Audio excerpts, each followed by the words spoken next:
चलो अभी हम लोग जो चालू करेंगे वो है income from capital gain. Income from capital gain section आ रहा है 45 से। 45 से लेके 55 ए तक आता है सेक्शन। चलो बोल रहा है, देखो बेसिक चार्जेस बोल रहा है 45। देखो कोई भी चैप्टर शुरू करना है तो उसका पहला जो सेक्शन होता है वो चार्जिंग सेक्शन होता है। तो यहाँ पे 45 जो है मेरा चार्जिंग सेक्शन है। तो मतलब क्या करने से तुम कैपिटल गेन चैप्टर में आ जाओगे, मतलब क्या करने से तुमको कैपिटल गेन टैक्स देना पड़ेगा, ये बता रहा है 45(1). देखो बोल रहा है एनी प्रॉफिट और gain arise from the trader of A capital asset effected in the previous year shall be chargeable to income tax under the head capital gain। मतलब बोल रहा है कोई भी प्रॉफिट या गेन आएगा कोई भी कैपिटल एसेट ट्रांसफर करने से, ना ही बेचने से, ठीक है ना, ट्रांसफर करने से कोई भी कैपिटल एसेट ट्रांसफर करने से प्रीवियस ईयर में अगर कोई प्रॉफिट या फिर गेन आता है तो वो कैपिटल गेन चैप्टर में टैक्सेबल हो जाएगा। इसका सेक्शन कौन सा है? 45(1). देखो बोल रहा है सच प्रॉफिट और gain are not exempted under section 54, 54B, D, E, C, F, G, GA, GB। ये सब सेक्शन में वो एग्जेम्प्ट नहीं होना चाहिए। अगर ये सब सेक्शन में वो एग्जेम्प्ट हो रहा है तो वो कैपिटल गेन टैक्सेबल नहीं होगा, ठीक है ना। ये सब सेक्शन में टैक्सेबल माने एग्जेम्प्टेड नहीं होना चाहिए। देखो बोल रहा है it shall be deemed to be the income of the previous year in which the transfer took place. मतलब जिस साल में ट्रांसफर हो रहा है हम लोग मान लेंगे उसी साल में वो टैक्सेबल होगा। मतलब जिस साल में हम लोग कैपिटल एसेट को ट्रांसफर करेंगे उसी साल में हमें कैपिटल गेन टैक्स देना पड़ेगा। लेकिन बाद में हम लोग जानेंगे कि कुछ कुछ एक्सेप्शन भी होता है। देखो बोल रहा है द फॉलोइंग, थोड़ा सा मैं यहाँ पे ठीक कर लूंगा ये वाला, मैंने यहाँ से मैं पढ़ा रहा हूँ। देखो the following essential condition are required to be fulfil in order to charge an income under the capital gain. मतलब कैपिटल गेन चैप्टर में टैक्सेबल होने के लिए कुछ कंडीशन को फुलफिल करना पड़ता है। नंबर 1 कंडीशन क्या बोल रहा है? There must be a capital asset, मतलब कैपिटल एसेट का ही ट्रांसफर होना चाहिए। मतलब बिना कैपिटल जो एसेट कैपिटल एसेट नहीं है उसको ट्रांसफर करके अगर कोई प्रॉफिट या गेन आएगा तो वो चैप्टर वो या फिर वो इनकम या प्रॉफिट कैपिटल गेन चैप्टर में टैक्सेबल नहीं होगा। दूसरे कहीं पे हो सकता है लेकिन कैपिटल गेन में नहीं होगा। कंडीशन नंबर 2 क्या बोल रहा है? कंडीशन नंबर 2 बोल रहा है the capital asset must be transferred during the previous year. मतलब प्रीवियस ईयर में कैपिटल एसेट ट्रांसफर होना चाहिए। मतलब प्रीवियस ईयर में, मतलब जिस साल में तुम बैठे हो उसके प्रीवियस ईयर में कैपिटल एसेट का ट्रांसफर होना चाहिए। कंडीशन नंबर 3 बोल रहा है there must be a profit और gain on such transfer which will be known as capital gain. मतलब बोल रहा है कैपिटल एसेट को ट्रांसफर करके कुछ प्रॉफिट या गेन जरूर होना चाहिए। और कंडीशन नंबर 4 बोल रहा है such capital gain is exempted under section such capital gain is exempted under section 54, 54B, 54D, EC, FG। मतलब ये सब कैपिटल गेन मतलब यहाँ पे एग्जेम्प्ट नहीं होना चाहिए, शैल नॉट बी एग्जेम्प्ट, ठीक है ना। शैल नॉट बी एग्जेम्प्ट मतलब एग्जेम्प्ट नहीं होना चाहिए, ठीक है, एग्जेम्प्ट नहीं होना चाहिए। तो चलो फिर से और एक बार, तुम्हें 4 कंडीशन को फुलफिल करना है। नंबर 1 कंडीशन आ रहा है तुम्हें कैपिटल एसेट ट्रांसफर करके, माने तुम्हें कौन सा एसेट ट्रांसफर करना है? Capital asset. नंबर 2 बोल रहा है कैपिटल एसेट जो ट्रांसफर करोगे वो प्रीवियस ईयर में ट्रांसफर हो जाना चाहिए। नंबर 3 बोल रहा है कैपिटल एसेट ट्रांसफर करके तुम्हें प्रॉफिट या गेन आना चाहिए। नंबर 4 बोल रहा है जो कैपिटल एसेट ट्रांसफर करके तुम्हें प्रॉफिट या फिर गेन आया है वो वो under section 54, 54B, D, EC, F, G इसमें एग्जेम्प्टेड नहीं होना चाहिए। तब जाके तुम्हारा जो कैपिटल एसेट तुम ट्रांसफर किए हो उसमें से जो प्रॉफिट आया है वो कैपिटल गेन चैप्टर में टैक्सेबल हो जाएगा। नेक्स्ट बोल रहा है मीनिंग ऑफ, देखो बोल रहा है meaning of capital asset. Capital asset का मीनिंग क्या है? देखो कैपिटल एसेट का मीनिंग जो बोल रहा है अंडर सेक्शन 214 में क्या बोल रहा है? बोल रहा है according to section 214 of Income Tax Act, any kind of property held by the assessee, whether or not connected with his business or profession, is considered as capital asset। मतलब बोल रहा है सेक्शन 214 क्या बोल रहा है, 214 क्या बोल रहा है, सेक्शन 2 सबसेक्शन 14 क्या बोल रहा है, बोल रहा है कि कोई भी प्रॉपर्टी अगर एसएससी के पास है, कोई भी प्रॉपर्टी एसएससी के पास है, वो अगर उसके बिजनेस या प्रोफेशन से वेदर और not connected with his business और profession is considered as capital asset. मतलब उसके बिजनेस या प्रोफेशन से कनेक्टेड हो या ना हो कोई भी ऐसा एसेट को हम लोग कैपिटल एसेट मान लेंगे। ठीक है ना, कोई भी एसेट एसएससी के पास है, उसके बिजनेस या प्रोफेशन में कनेक्टेड हो, माने बिजनेस या प्रोफेशन के संग लिंक अप हो या ना हो, उसको हम लोग कैपिटल एसेट मान लेंगे। नेक्स्ट बोल रहा है asset which are not treated as capital asset. मतलब कौन से एसेट को हम लोग कैपिटल एसेट नहीं बोलेंगे, नहीं मानेंगे। चलो एक बार देख लेते हैं, थोड़ा सा मैं जूम इन कर लेता हूँ। देखो क्या बोला जा रहा है, बोल रहा है the following assets are not treated as capital asset. मतलब इन एसेट को हम लोग कैपिटल एसेट नहीं मानेंगे। बोल रहा है any stock in trade, consumable store और raw material held for the purpose of his business और profession, if the assessee involved in car business, then stock in trade of car will not be treated as capital asset, but in general business, if the car uses for business purpose, then that car will be treated as capital asset। अब बात को समझो, बोल रहा है business के लिए जो हम लोग स्टॉक इन ट्रेड रखते हैं, मतलब बिजनेस का स्टॉक जो रख रहे हैं हम लोग, या फिर कंज्यूमेबल गुड्स जो रख रहे हैं, या फिर जो रॉ मटेरियल हम लोग रख रहे हैं, स्टोर करके रख रहे हैं for the purpose of his business और profession, if the assessee involve in car business. अच्छा, ये जो सब हम लोग रख रहे हैं, या फिर जो एसएससी कार बिजनेस के संग डील कर रहा है, मतलब जिसका कार का शोरूम है, ठीक है ना, जिसका कार का शोरूम है, उसके लिए जो कार का जो स्टॉक है वो कैपिटल एसेट नहीं होगा। लेकिन आम आदमी के लिए जिसका माने कार का शोरूम नहीं है, मतलब कार डीलर नहीं है, ऐसी एक उसके पास कार है और वो कार बिजनेस पर्पस में यूज हो रहा है, तो वो कैपिटल एसेट है। तो नंबर 1 क्या हम लोग समझे कि बिजनेस के लिए जो स्टॉक यूज हो रहा है, कंज्यूमेबल स्टोर यूज हो रहा है, रॉ मटेरियल यूज हो रहा है, ठीक है ना, वो कैपिटल एसेट नहीं है। अच्छा, जो कार डीलर है उन लोगों के लिए जो कार का स्टॉक रहता है, मतलब उसके पास 20 गाड़ी है, 25 गाड़ी है, 30 गाड़ी है रखा हुआ, उसके लिए वो कैपिटल एसेट नहीं है, क्योंकि वो कार उसका स्टॉक इन ट्रेड की तरह बिहेव करेगा। वो कार बेचना ही उसका बिजनेस है, इसलिए उसको कार रखना ही पड़ेगा, 20-30 को कार रखना ही पड़ेगा, तो वो कैपिटल एसेट नहीं है भाई, ठीक है ना। लेकिन जनरल पब्लिक के लिए, अगर कोई एक जनरल पब्लिक है, मान लो कि मैं हूँ जनरल पब्लिक और मेरा एक बिजनेस है और मेरे पास एक कार है, वो कार मैं बिजनेस के लिए यूज कर रहा हूँ, तो वो मेरा कैपिटल एसेट बन जाएगा, ठीक है ना।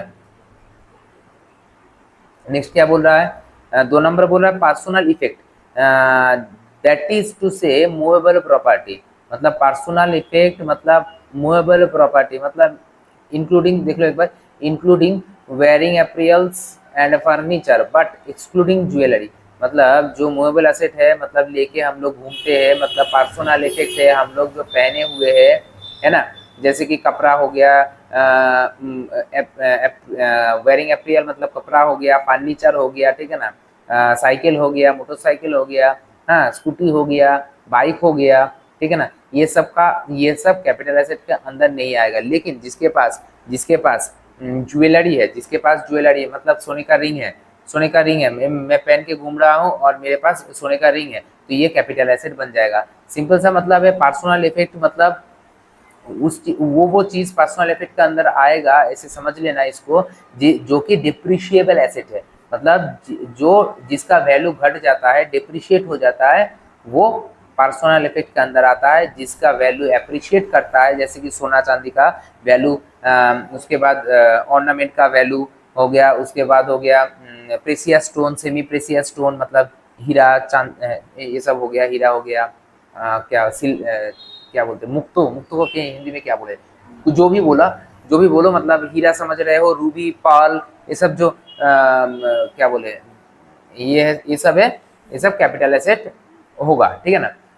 फॉर एग्जाम्पल देखो बोल रहा है furniture held for personal use, मतलब अपने यूज के लिए जो फर्नीचर हम लोग माने फर्नीचर रख रहे हैं, बोल रहा है as furniture is movable asset and held for personal use it is not a capital asset. तो हम लोगों को पता है कि अपने लिए जो हम लोग फर्नीचर यूज कर रहे हैं उसका दाम घटता है, जनरली घट रहा है, तो इसीलिए वो कैपिटल एसेट नहीं है। House for own residence of SSC, मतलब एसएससी के खुद के रहने के लिए जो घर है, तो बोल रहा है देखो house property is immovable property, it is not considered as personal effect, ठीक है ना, so it is a capital asset. तो मतलब एसएससी का खुद के रहने के लिए जो घर है वो पर्सनल इफेक्ट के अंदर नहीं आ रहा है, मतलब वो लेके घूम नहीं सकता, ठीक है ना, उसका वैल्यू डाउन डिक्रीज नहीं होगा, हमेशा इंक्रीज ही होगा, इसलिए वो कैपिटल एसेट बनेगा सर, ठीक है ना। ज्वेलरी बोल रहा है देखो jewellery means ornament made of gold, silver, platinum और एनी अदर प्रीसियस मेटल और एनी एलॉय कंटेनिंग वन और more of such precious metal, ठीक है ना, वेदर और नॉट वर्कड और सीउन, मैंने सिलाई किया हुआ है, सिलाई किया हुआ है इनटू एनी वेयरिंग एप्रियल। तो कहने का मतलब ये समझो ज्वेलरी का मतलब बोल दिया है सर का, ज्वेलरी का मतलब होता है कि गोल्ड, ठीक है ना, ornament made of gold, ornament जो कि गोल्ड से बना हुआ है या फिर सिल्वर से बना हुआ है या फिर प्लेटिनम से बना हुआ है या फिर ऐसे ही कोई प्रीसियस मेटल से बना हुआ है, ठीक है ना, या फिर हो सकता है कि दो तीन मेटल को मिला के कोई एलॉय, शंकोर धातु बोला जाता है बांग्ला में, ठीक है ना, हिंदी में क्या बोला जाता है नहीं पता, इंग्लिश में एलॉय बोला जाता है, मतलब गोल्ड, सिल्वर, प्लेटिनम तीनों को मिला के मेल्ट करके मान लो एक मतलब क्या बोलेंगे अंगूठी बनाया गया है, इसको हम लोग बोलेंगे एलॉय, ठीक है।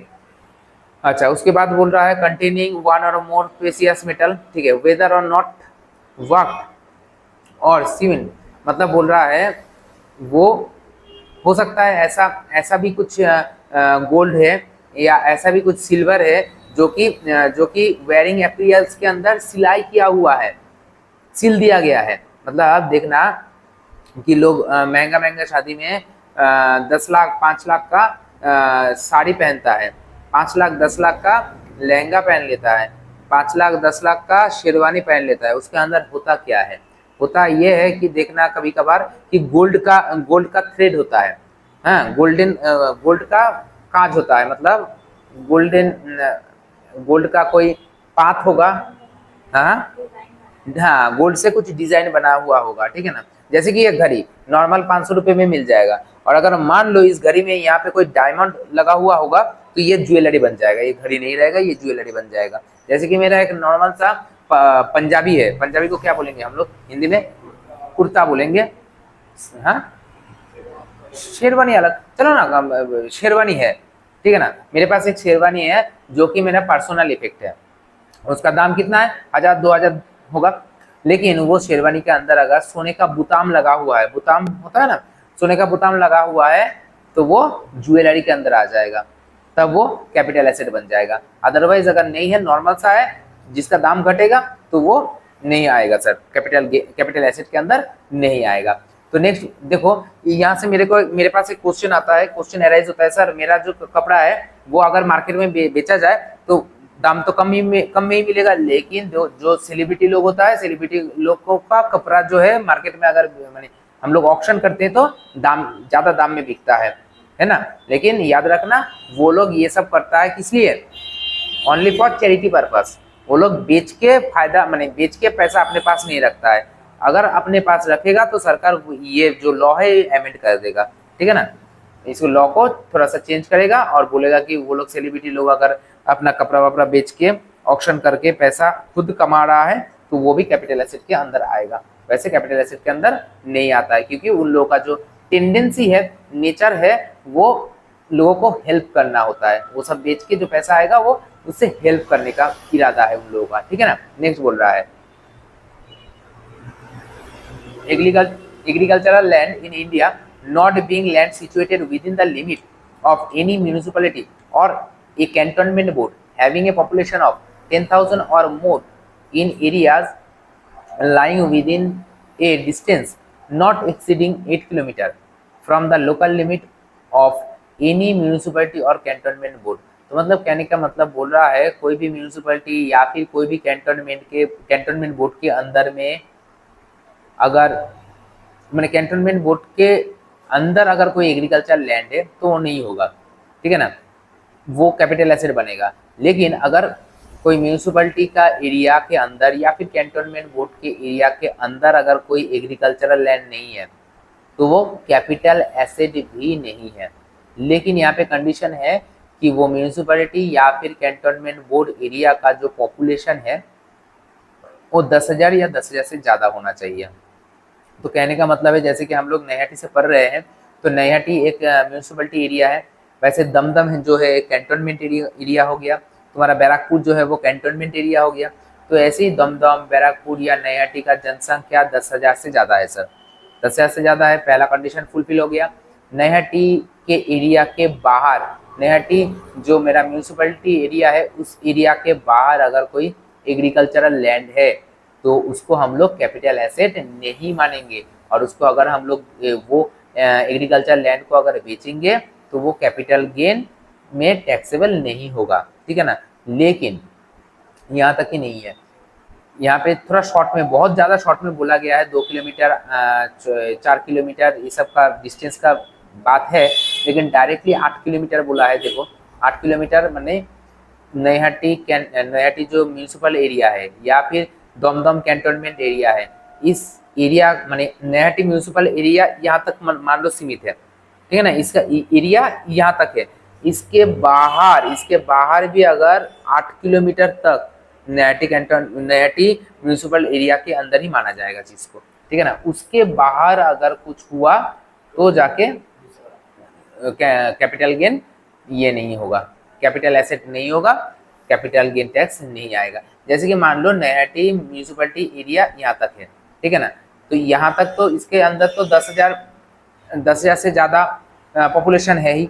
इसके अंदर में अगर कोई एग्रीकल्चर लैंड है तो वो तो वैसे ही तुम्हारा हो गया कैपिटल एसेट। इसके बाहर एग्रीकल्चर लैंड है, मान लो इसके बाहर यहाँ पे एक एग्रीकल्चरल लैंड है, और नैहाटी म्यूनिसिपैलिटी का जो एरिया है ना, नैहाटी म्यूनिसिपैलिटी का जो एरिया है वो एरिया यहाँ तक खत्म हो गया, ये लाल एरिया में खत्म हो गया। इसके बाद 8 किलोमीटर तक नैहाटी म्यूनिसिपैलिटी का एरिया माना जाएगा। उसके बाहर अगर कोई एग्रीकल्चरल लैंड है तो उसको हम लोग क्या बोलेंगे, रूरल एग्रीकल्चरल लैंड। और ऐसे रूरल एग्रीकल्चरल लैंड को अगर हम लोग बेचेंगे तो वो कैपिटल एसेट नहीं है, इसलिए कैपिटल गेन टैक्स नहीं आएगा।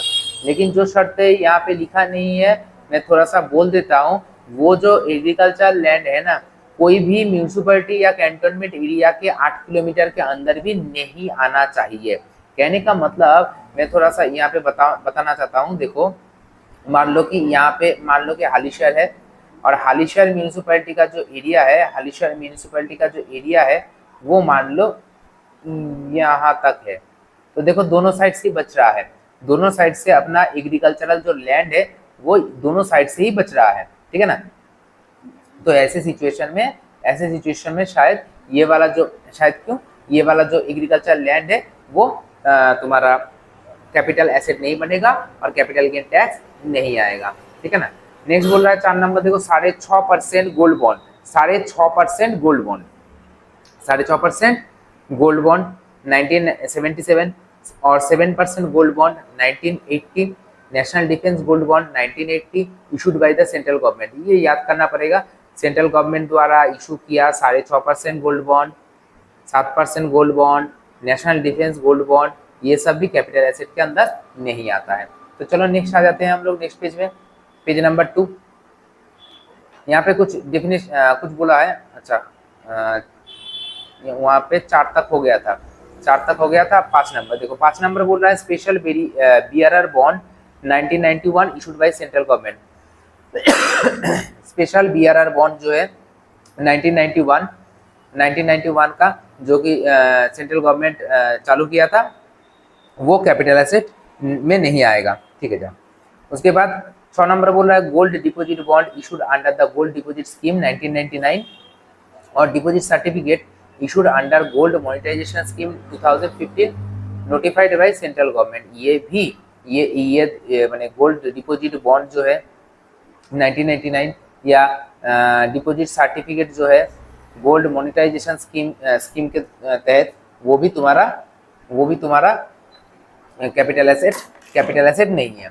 Next, general example of capital asset. देखो कैपिटल एसेट का एग्जांपल थोड़ा सा पढ़ लेते हैं, जैसे कि कौन सा कैपिटल एसेट में आता है। बोला capital asset as used in section 214, वहां पे तो कैपिटल एसेट का डेफिनेशन हम लोग पढ़े हैं। बोल रहा है accept specific some asset mentioned 1.2 above, the following are some example of properties held to be a capital asset। मतलब ये सब कुछ एग्जाम्पल है जो कि कैपिटल एसेट है। तो एग्जाम्पल को एक बार देख लो, ये सब एग्जाम्पल है जो कि मेरा कैपिटल एसेट है।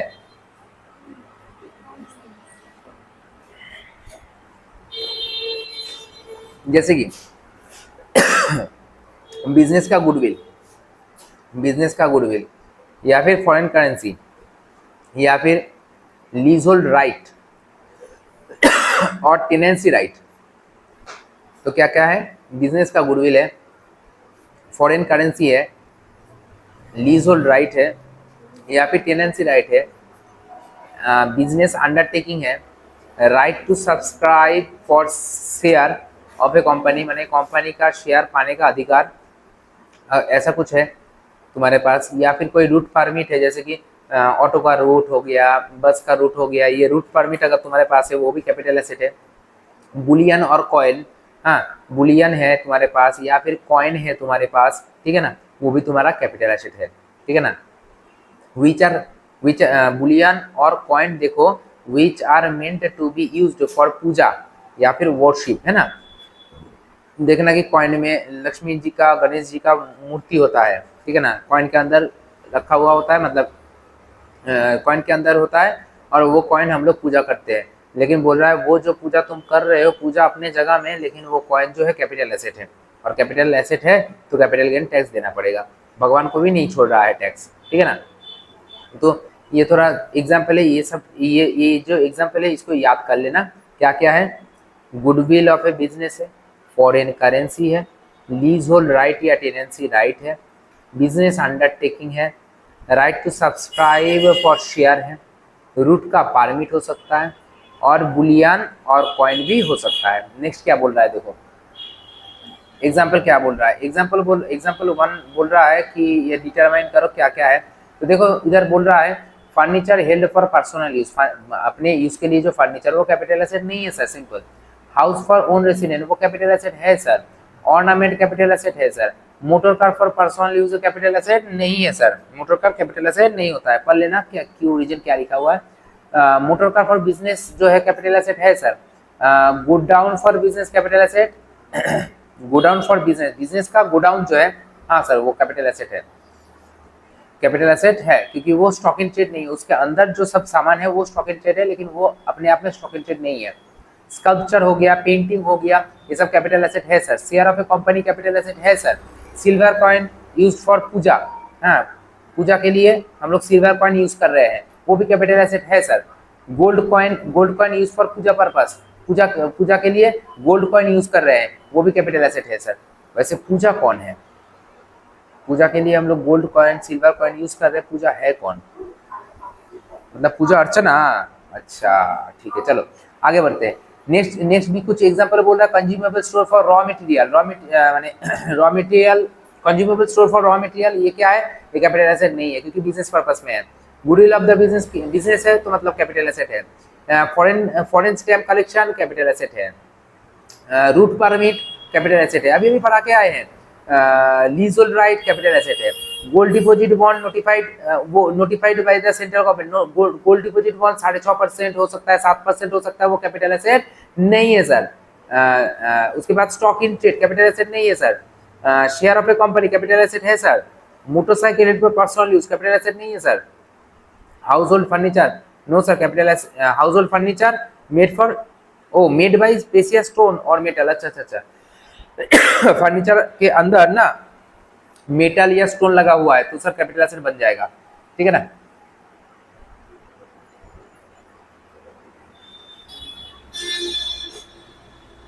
तो देखो कैपिटल एसेट को आगे हम लोग दो हिस्सों में बांटेंगे, एक है लॉन्ग टर्म कैपिटल एसेट और दूसरा है शॉर्ट टर्म कैपिटल एसेट।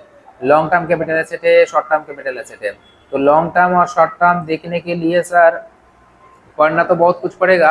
एक एक मिनट थोड़ा देख लेता हूँ कि एक चार्ट दिया हुआ है कि नहीं। कोई चार्ट है क्या यहाँ पे? नहीं है सर, कोई चार्ट नहीं है, तो मुझे पढ़ाना पड़ेगा। चलो कोई बात नहीं, पढ़ा देते हैं। शॉर्ट टर्म, अच्छा देखो शॉर्ट टर्म क्या बोल रहा है, अकॉर्डिंग टू सेक्शन 242 बोल रहा है of income tax act, short term capital asset means a capital asset held by an SSE for not more than 36 months immediately preceding the date of transfer। मतलब transfer करने से पहले, transfer करने से पहले 36 महीने से कम समय तुम उसको अपने पास रखे हो वो एसेट को, तो वो कैपिटल एसेट जो है वो शॉर्ट टर्म कैपिटल एसेट बन जाता है।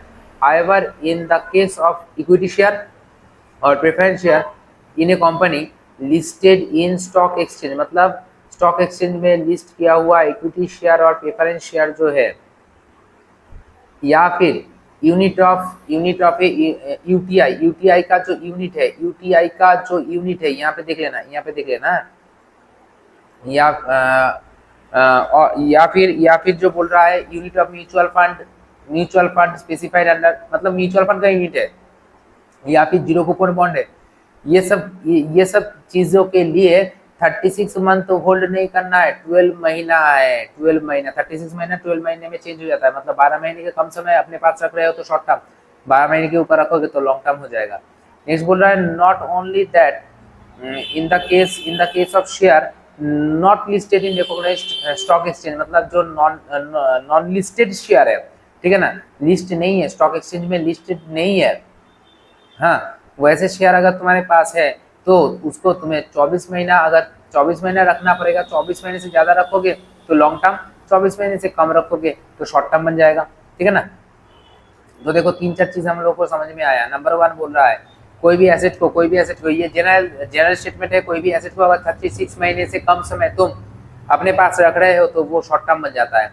लेकिन equity share, preference share, UTI का यूनिट, म्यूचुअल फंड का यूनिट, जीरो कूपन बॉन्ड, ये सब चीज 12 महीने से ऊपर रखोगे तो लॉन्ग टर्म बनेगा, 12 महीने से कम रखोगे तो शॉर्ट टर्म बन जाएगा। और अनलिस्टेड शेयर अगर तुम्हारे पास है तो 24 महीने से कम रख रहे हो तुम, कम तुम्हारे पास है तो वो बन जाएगा शॉर्ट टर्म, 24 महीने से ज्यादा रख रहे हो वो बन जाएगा मेरा लॉन्ग टर्म।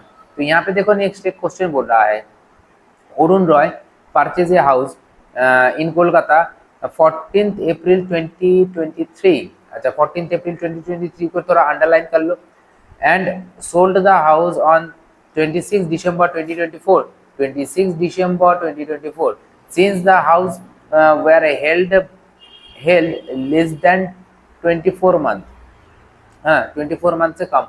तो देखो ना यहाँ पे हाउस जो है देखो यहाँ पे हाउस, यहाँ पे बोला था लैंड और building held by an assessee, land और building held by the assessee, land और बिल्डिंग तुम्हारे पास है तो 24 महीने से ऊपर रखोगे तो लॉन्ग टर्म, 24 महीने से नीचे रखोगे तो शॉर्ट टर्म हो जाएगा।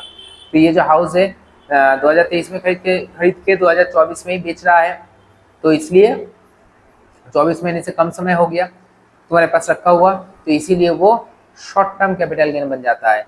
तो यहाँ पे हम लोगों को चेक करना पड़ेगा 14 अप्रैल 2023 से लेके 26 दिसंबर 2024, ये है तुम्हारा पोहा, POHA, पोहा मतलब period of holding of the asset, ठीक है। पोहा तुम्हारा हो जाता है क्या 24 महीने से कम, इसलिए वो शॉर्ट टर्म बन जाएगा। नेक्स्ट आगे बढ़ते हैं, देख लो बोल रहा है लॉन्ग टर्म, अच्छा 2-3 एग्जाम्पल है, तुम लोग देख लेना, 2-3 एग्जाम्पल है, उतना इंपॉर्टेंट नहीं है, तुम लोग देख लेना। लॉन्ग टर्म कैपिटल एसेट क्या बोल रहा है जो शॉर्ट टर्म में बोला उसका उल्टा कर लो, लॉन्ग टर्म बन जाएगा। मतलब कोई भी जनरल वाला स्टेटमेंट में बोल रहा हूँ, कोई भी एसेट को अगर तुम 36 महीना उससे ज्यादा समय के लिए अपने पास रख रहे हो तो वो लॉन्ग टर्म बन जाता है। लेकिन इक्विटी शेयर, प्रेफरेंस शेयर यही था ना, इक्विटी शेयर हो गया, प्रेफरेंस शेयर हो गया, यूनिट ट्रस्ट ऑफ इंडिया हो गया, यूटीआई का यूनिट है ना, यूनिट ऑफ म्यूचुअल फंड हो गया, तो ये सब के लिए 12 महीने से ऊपर रखोगे तो लॉन्ग टर्म बन जाएगा। और नॉन लिस्टेड शेयर है या फिर लैंड है, बिल्डिंग है, ये सब क्षेत्र में 24 महीने से ज्यादा समय के लिए तुम रख रहे हो तो वो बन जाएगा लॉन्ग टर्म, ठीक है ना। अब देखो एक नंबर एग्जांपल बोल रहा है, mister X purchase a house in Kolkata on 12 August 2022 and sold it 16 August 2024 as, मैंने बोल रहा है देखो कब अपने पास रखा था 12 अगस्त 2022 और कब बेचा 16 अगस्त 2024। तो 12 अगस्त 22 से लेके 12 अगस्त 23 तक 1 साल हो गया। 12 अगस्त 23 से 12 अगस्त 24 तक 2 साल हो गया, है ना। 2 साल कुछ ही दिन रखा है तो वो लॉन्ग टर्म बन जाता है, ठीक है ना। बाकी तुम लोग थोड़ा पढ़ लेना। उसके बाद बोल रहा है शॉर्ट टर्म लॉन्ग टर्म का डेफिनेशन, डिफरेंस बोल रहा है, डिफरेंस बिटवीन। तो देखो शॉर्ट टर्म लॉन्ग टर्म में डेफिनेशन से ही एक तो डिफरेंस बन जाता है, मतलब जो चीज 36 महीने से ज्यादा समय के लिए कम समय के लिए रह रहा है वो शॉर्ट टर्म बन जाएगा, और जो जो ऐसे 36 महीने से ऊपर के समय के लिए अपने पास रह रहा है वो लॉन्ग टर्म बन जाएगा। लेकिन equity prevention unit trust of India या म्यूचुअल फंड का यूनिट हो गया तो उसके लिए 12 महीना, और ये 12 महीने से कम रखोगे तो शॉर्ट टर्म, 12 महीने से ज्यादा रखोगे लॉन्ग टर्म बन जाएगा। और उसके बाद तुम्हारा हो गया क्या, अनलिस्टेड शेयर हो गया, लैंड बिल्डिंग हो गया, उसके लिए 24 महीने से कम समय रखोगे तो शॉर्ट टर्म बन जाएगा, और 24 महीने से ज्यादा समय रखोगे तो लॉन्ग टर्म बन जाएगा, ठीक है ना। नेक्स्ट आ जाते हैं। नेक्स्ट बोल रहा है capital gain short term capital asset को बेच के जो माने प्रॉफिट या गेन आता है उसको हम लोग शॉर्ट टर्म कैपिटल गेन बोलेंगे, और लॉन्ग टर्म एसेट को बेच के जो प्रॉफिट या गेन आता है उसको हम लोग लॉन्ग टर्म कैपिटल गेन बोलेंगे। शॉर्ट टर्म कैपिटल गेन में जो टैक्स है वो सर 15% टैक्स ब्रैकेट है, और लॉन्ग टर्म में 20% टैक्स ब्रैकेट है। लेकिन ये जो टैक्स ब्रैकेट है आधा अधूरा समझाया जा रहा है। ये टैक्स ब्रैकेट मतलब कुछ प्लस माइनस भी होता है, कुछ डिडक्शन भी मिलता है, वो सब अभी फिलहाल के लिए तुम्हारे सिलेबस में नहीं है। तुम लोग जस्ट फ्लैट रेट समझ लो कि शॉर्ट टर्म में 15%, लॉन्ग टर्म में 20%, ठीक है ना। विदाउट इंडेक्सेशन, विद इंडेक्सेशन, बहुत सारा चीज नया आ चुका है, फिलहाल के लिए अभी तुम्हारे सिलेबस के अंदर नहीं है। नेक्स्ट बोल रहा है loss set of short term capital loss can be set up against short term capital gain only. Short term का जो लॉस है, शॉर्ट टर्म कैपिटल गेन बेच के, शॉर्ट टर्म कैपिटल एसेट बेच के जो लॉस आया है उसको हम लोग बोलेंगे short term capital loss. Short term capital loss short term capital gain से ही सेटअप हो सकता है, या और लॉन्ग टर्म कैपिटल गेन से भी सेटअप हो सकता है। Short term capital loss short term capital gain या फिर लॉन्ग टर्म कैपिटल गेन दोनों से ही सेटअप हो सकता है। लेकिन लॉन्ग टर्म कैपिटल गेन सिर्फ लॉन्ग टर्म कैपिटल गेन से ही सिर्फ और सिर्फ सेटअप हो सकता है। मतलब शॉर्ट टर्म कैपिटल लॉस जो है, शॉर्ट टर्म कैपिटल गेन और लॉन्ग टर्म कैपिटल गेन दोनों से ही सेटअप होगा। Long term capital loss only long term capital gain से सेटअप हो सकता है, ठीक है ना। नेक्स्ट बोल रहा है देखो meaning of transfer of capital asset. Capital asset जो हम लोग बोल रहे हैं ट्रांसफर करने पे, कैपिटल एसेट को ट्रांसफर करने पे कैपिटल गेन टैक्स लगेगा, वो चीज है क्या। बोल रहा है transfer in relation to a capital asset include, बोल रहा है ट्रांसफर के अंदर क्या आता है, सेल आता है, एक्सचेंज आता है, रिलिंग्विशमेंट आता है, नेक्स्ट बोल रहा है एक्सटिंग्विशमेंट आता है, ठीक है ना, कंपलसरी एक्विजिशन आता है, conversion of capital asset bye owner into stock in trade, ये भी आ जाता है, कन्वर्शन आता है। नेक्स्ट बोल रहा है जीरो कूपन बॉन्ड का मैच्योरिटी या रिडेम्पशन भी आ जाता है। 6 नंबर बोल रहा है any transaction involving the allowing of A position of any movable property to be taken or retained in performance of the contract of the nature referred to section 53A of the transfer of property act। मतलब क्या बोल रहा है, मतलब simple बोल रहा है अगर कोई इमूवेबल प्रॉपर्टी है, इमूवेबल प्रॉपर्टी का जो पोजीशन है वो पोजीशन को भी तुम अगर ट्रांसफर कर रहे हो वहां से भी जो प्रॉफिट आता है वो कैपिटल गेन में टैक्सेबल हो जाता है। नेक्स्ट बोल रहा है any transfer whether by way of becoming a member or acquiring share in a cooperative society या फिर कंपनी और other association of property or by way of any agreement or any arrangement or any manner whatsoever which has the effect of transfer of enabling the enjoyment of any immovable property. मतलब कोई immovable property है, कोई immovable property का कोई भी facility अगर तुम किसी को ट्रांसफर कर रहे हो, कोई भी फैसिलिटी अगर तुम किसी को ट्रांसफर कर रहे हो वहां से प्रॉफिट आ रहा है या फिर वहां से गेन हो रहा है तो तुमको कैपिटल गेन टैक्स देना पड़ेगा। फिर से एक बार फिर से तो ट्रांसफर के अंदर क्या आता है सर, एक्सचेंज आता है, सेल आता है, एक्सचेंज आता है, रिलिंग्विशमेंट आता है, एक्सटिंग्विशमेंट आता है, उसके बाद कंपलसरी एक्विजिशन आ जाता है, conversion of capital asset into stock in trade आ जाता है, उसके बाद मैच्योरिटी या फिर redemption of zero coupon bond आ जाता है। उसके बाद बोल रहा है कि पोजीशन जो है, पोजीशन को ट्रांसफर करने पे जो प्रॉफिट या गेन आता है वो कैपिटल एसेट है। या फिर बोल रहा है कि तुमको क्या करना है, तुमको कोई इमूवेबल प्रॉपर्टी का कोई भी फैसिलिटी या एंजॉयमेंट अगर तुम ट्रांसफर कर रहे हो, वहां से कोई प्रॉफिट आ रहा है तो भी वो कैपिटल एसेट बन जाएगा। ठीक है, लास्ट वाला पोर्शन में थोड़ा पढ़ा के छोड़ दूंगा। बोल रहा है general example of transfer of asset. Transfer of asset का जनरल एग्जांपल थोड़ा सा ले लेते हैं। बोल रहा है ए लीज ऑफ माइन और transfer of land for a सलामी और प्रीमियम। तो मतलब अगर हम लोग माइन लीज पे दे रहे हैं या माइन को ट्रांसफर कर रहे हैं फॉर फॉर अगेंस्ट सलामी मतलब माने क्या बोलेंगे, ढेर सारा पैसा एक ही टाइम में जो दिया जाता है, हाँ, कोई भी एक अधिकार को प्राप्त करने के लिए उसको हम लोग सलामी बोलेंगे। ठीक है, next transfer of capital asset by way of person to a firm. अगर कोई एक पर्सन फार्म को ट्रांसफर कर रहा है कैपिटल एसेट तो भी वो ट्रांसफर हो जाता, मैंने ट्रांसफर के डेफिनेशन के अंदर आता है। नेक्स्ट बोल रहा है distribution of capital asset on dissolution of farm.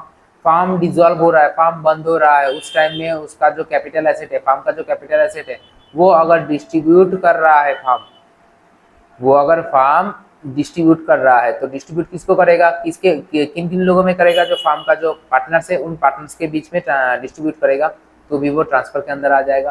Property business proprietary business taken over by farm.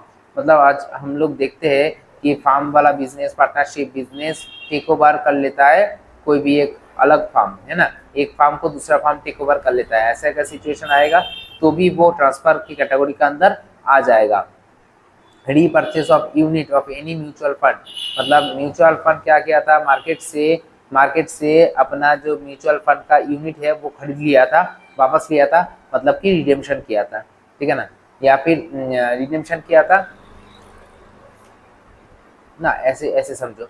मान लो कि मैं एक कंपनी तैयार किया हूँ, मैं अपने कंपनी का म्यूचुअल फंड का यूनिट तुम्हें बेच रहा हूँ, मैं तुम्हें अपने म्यूचुअल फंड कंपनी का एक यूनिट तुम्हें बेचा, अब तुमसे मैं वापस ले रहा हूँ, तुमसे क्या कर रहा हूँ, मैं वापस ले रहा हूँ, तो भी ये ट्रांसफर हुआ।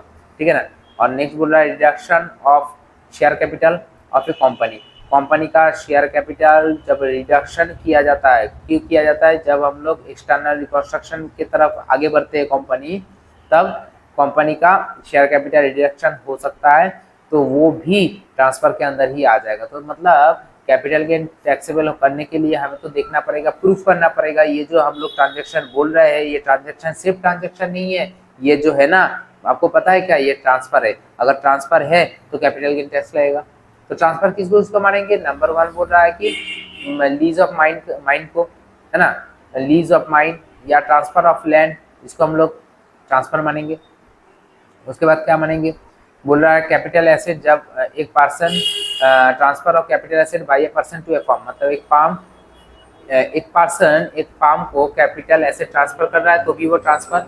बोल रहा है कैपिटल एसेट फार्म डिस्ट्रीब्यूट कर रहा है अपने पार्टनर के बीच में, वो भी ट्रांसफर हो जाएगा। तो ऐसे पढ़ लेना। नेक्स्ट बोल रहा है transaction which are not treated as transfer, transfer के अंदर नहीं आता है। बोल रहा है any distribution of asset by a company to its share holder, company जब अपने शेयर होल्डर को कोई एसेट डिस्ट्रीब्यूट करता है वो ट्रांसफर के अंदर नहीं आता है। नेक्स्ट बोल रहा है any distribution of capital asset on the total और partial portion of Hindu undivided family, मतलब हिंदू अनडिवाइडेड फैमिली के अंदर जो कैपिटल एसेट है वो कैपिटल एसेट टोटल में या फिर उसमें से कुछ हिस्सा हम लोग डिस्ट्रीब्यूट कर देते हैं, हाँ, हिंदू अनडिवाइडेड फैमिली के लोगों के बीच में, तो भी वो ट्रांसफर के अंदर नहीं आता है। नेक्स्ट, और 2-3 मिनट लगेगा, हो जा रहा है। 3 नंबर बोल रहा है any transfer of A capital asset under a gift और विल, मतलब कोई भी कैपिटल एसेट अगर गिफ्ट कोई दे रहा है या विल के अंदर विल बना के किसी को ट्रांसफर कर रहा है तो वो कैपिटल एसेट ट्रांसफर तो हो रहा है, लेकिन वो ट्रांसफर को हम लोग ट्रांसफर नहीं मानेंगे for the purpose of tax. Tax के लिए वो उस ट्रांसफर को हम लोग ट्रांसफर नहीं मानेंगे। नेक्स्ट बोला any transfer of capital asset by a company to its wholly owned Indian subsidiary company, मतलब कोई एक कंपनी अपने ही किसी दूसरे कंपनी को, अपने ही किसी सब्सिडियरी कंपनी को, अपने ही बहन को, अपना बहन कंपनी को अगर कोई कैपिटल एसेट ट्रांसफर कर रहा है तो उसको ट्रांसफर नहीं मानेंगे। मतलब मैंने कोई एक इंडियन कंपनी अपना ही सिस्टर कंपनी को अगर कोई कैपिटल एसेट बेच रहा है, मैंने ट्रांसफर कर रहा है, तो उसको ट्रांसफर नहीं मानेंगे। नेक्स्ट बोल रहा है any transfer in A scheme of amalgamation, amalgamation के टाइम में दो कंपनी मार्ज हो रहा है, जैसे कि होता है हीरो और होंडा मिलके हीरो होंडा बन जाता है। तो हीरो और होंडा का, हीरो का भी कुछ एसेट था, होंडा का भी एसेट था, और दोनों का एसेट एक जगह लेके हीरो होंडा कंपनी बन रहा है, तो एसेट इधर से उधर तो हो रहा है, लेकिन इसको हम लोग ट्रांसफर सर नहीं मानेंगे। ठीक है, मतलब 101 नंबर पेज तक हो गया है। नेक्स्ट दिन हम लोग इसको और आगे बढ़ाएंगे। ठीक है, आज के लिए इतना ही, मिलता है हम लोग नेक्स्ट क्लास में।